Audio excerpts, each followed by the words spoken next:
Hey, welcome to CS Developers. In today's video, I'm going to explain what are HTML attributes.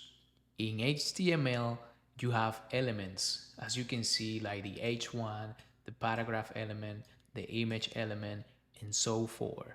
So HTML attributes are additional pieces of information that we assign to HTML elements to control the appearance, behavior, and functionality.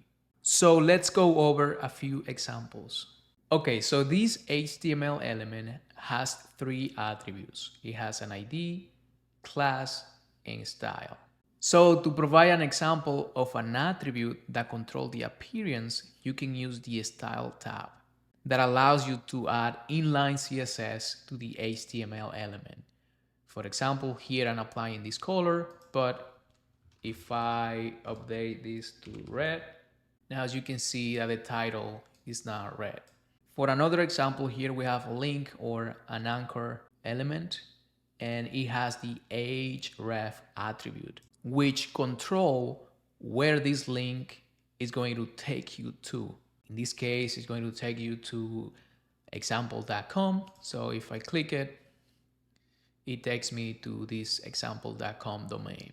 Speaking of links, we also have this target attribute with underscore blank. And what it means is that when you click it, it opens on a new tab instead of in the same page.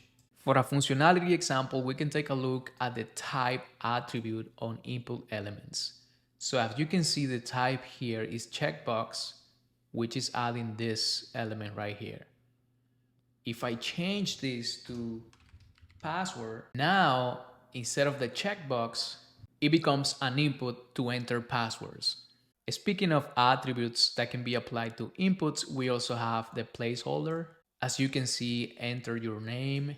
That's the placeholder that you see here. As soon as you type, it gets removed. When it's empty, you see the placeholder again. And that's basically it for this video. The purpose of this video was to give you an introduction of HTML attributes. Now you know that HTML attributes are just additional pieces of information that you attach to HTML elements to control behavior, functionality, and appearance. If you like the video, please subscribe and I'll see you on the next one.